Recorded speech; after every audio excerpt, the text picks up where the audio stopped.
Ah là c'est cool. Aujourd'hui, on va parler performance, on va parler gaming, on va parler puissance. Vous le savez, le jeu sur mobile, aujourd'hui, prend une place de plus en plus prépondérante dans le monde des jeux vidéo en général. Et ça, les constructeurs de smartphones l'ont très bien compris. Et c'est notamment le cas de la marque d'aujourd'hui, Nubia, qui conçoit des smartphones spécifiquement pour cette utilisation. On va donc tester leur tout dernier mobile, le Nubia Red Magic 6 Pro, un smartphone, comme vous le verrez, aux caractéristiques hallucinantes. Le smartphone embarque le processeur le plus puissant du marché, Snapdragon 888, un écran avec un taux de rafraîchissement 165 Hz, 16 Go de mémoire vive, pour ne citer que ces quelques caractéristiques assez impressionnantes. Mais avant d'aller plus loin les amis, si vous aimez le monde de l'high-tech, les smartphones, etc. et que vous souhaitez soutenir l'évolution de la chaîne, mais surtout le taf que je produis pour faire ces vidéos, n'hésitez pas, si vous ne l'avez pas encore fait, à vous abonner, à activer la petite cloche, très important. Très joli packaging, sobre et percutant. Au premier coup d'œil, enfin personnellement je le ressens comme ça, on a clairement ce premier ressenti univers gaming. Allez, on va ouvrir tout cela. Présentation très soignée, ça c'est plutôt cool. Le smartphone que j'ai bien sûr déjà récupéré pour le tester. Hop. Ensuite, en dessous, on aura différents compartiments avec, je ne sais pas si vous voyez juste ici au-dessus, le sigle qui correspond au contenu des compartiments. Donc dans celui-ci, on aura donc tout ce qui est notice. Vous avez la petite coque de protection, donc ça c'est hyper cool pour protéger votre smartphone dans un premier temps. Ensuite, on aura ici, bien évidemment, hop, le câble USB-C. Et pour finir, vous avez ici le bloc chargeur. Nous sommes ici sur un bloc chargeur 33 watts. Au passage, point important, le smartphone est également compatible recharge rapide 65 watts. Donc, si vous voulez un bloc chargeur plus rapide, il faudra l'acheter en supplément.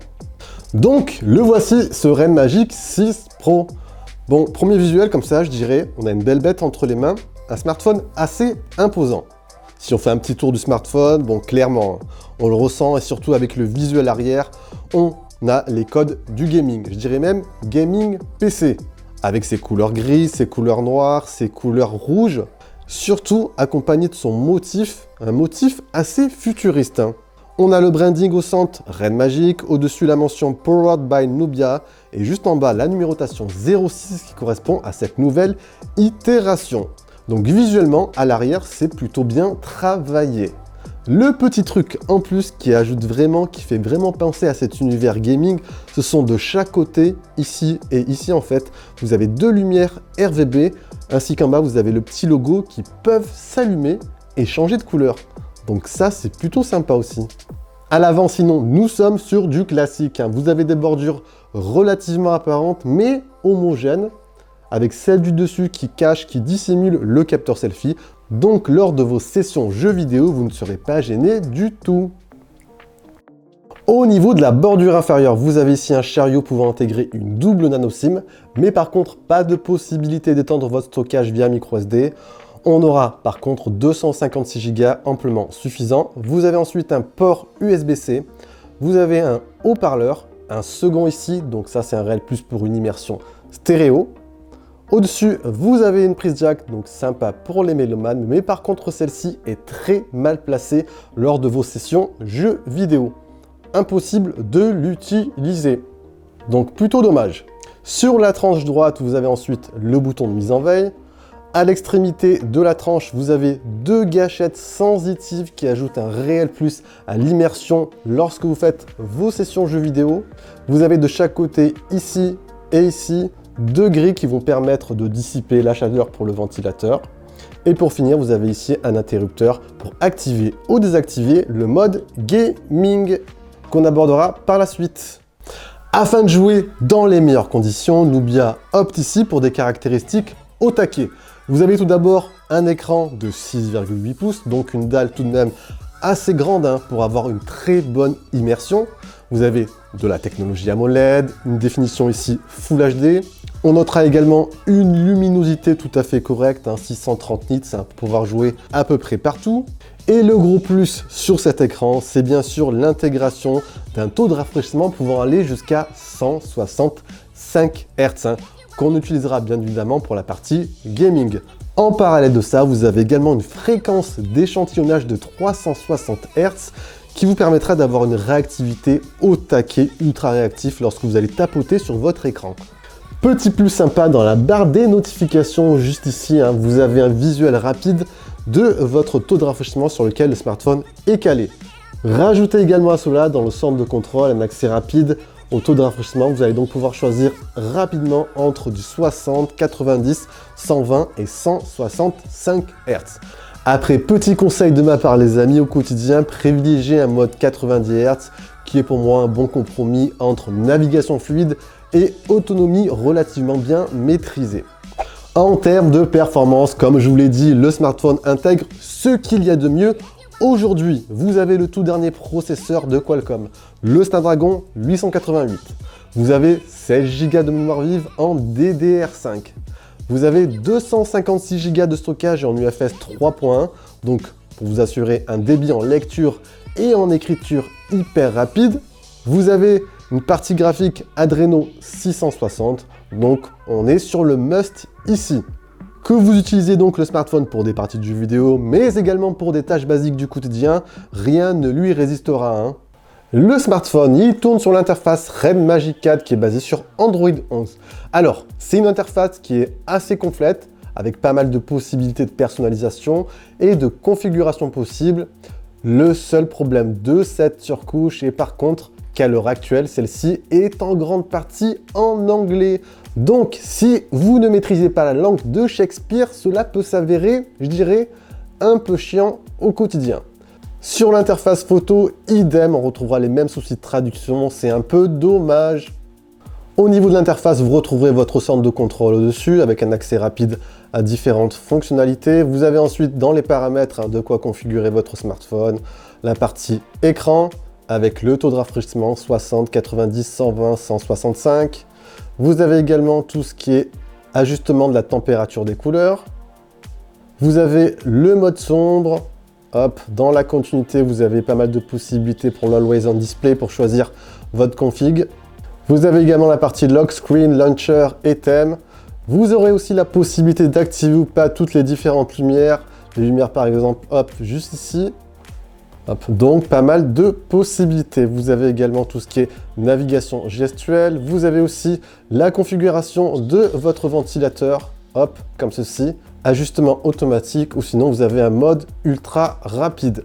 Bref, une interface, je dirais, assez complète au final, mais par contre, un souci au niveau de la traduction. Allez, c'est parti, on va activer le mode jeu vidéo.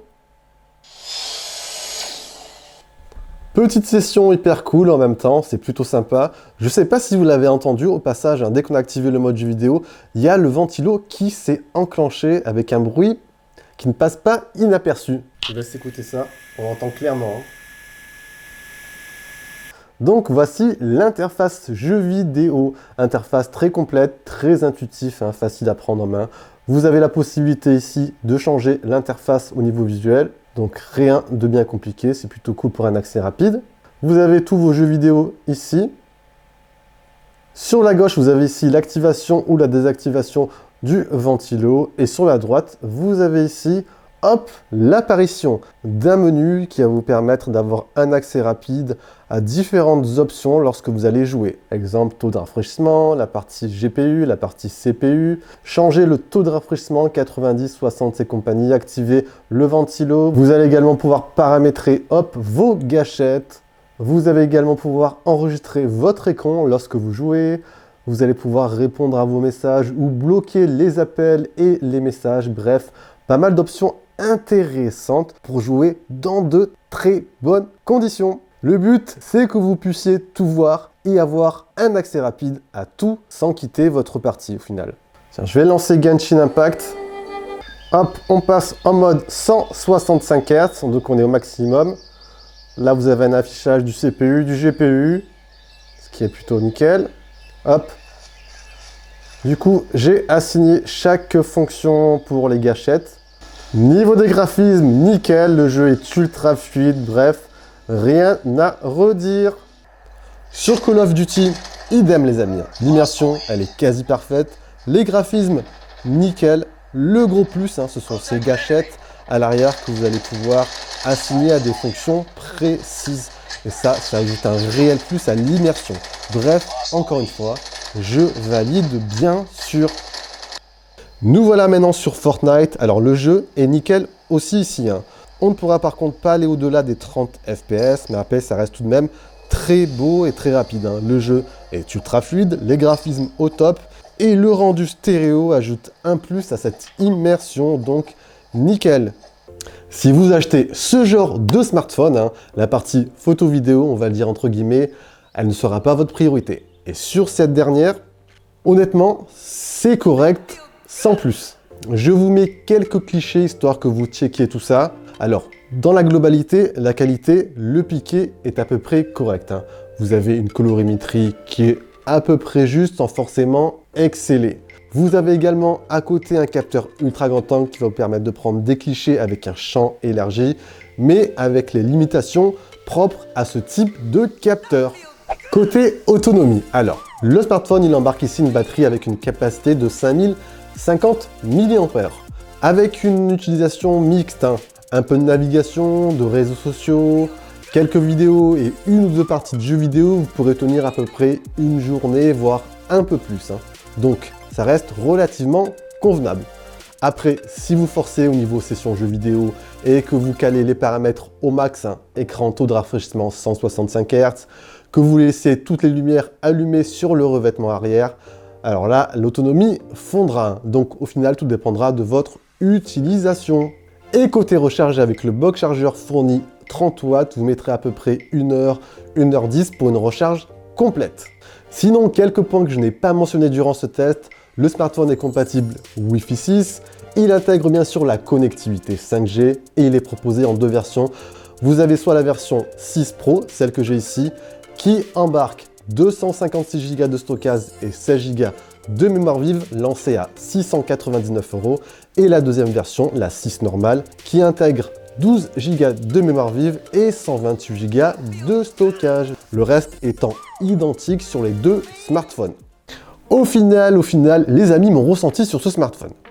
Aujourd'hui, sur le terrain des smartphones gaming, si on fait un petit tour, ce Nubia Ren Magic 6 Pro est pour moi le smartphone qui offre le meilleur compromis.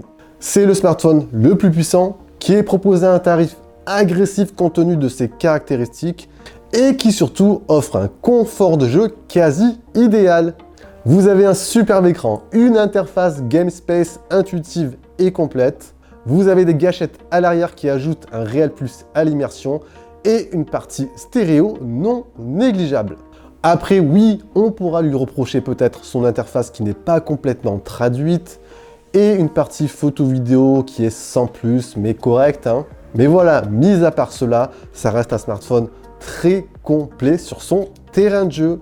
On a fait ainsi un tour complet du smartphone. Comme d'habitude, si vous avez des questions sur ce dernier, n'hésitez pas à envoyer tout ça en bas dans l'espace commentaire. Si vous avez apprécié, très important, partagez, envoyez des likes, ça m'aide énormément au quotidien.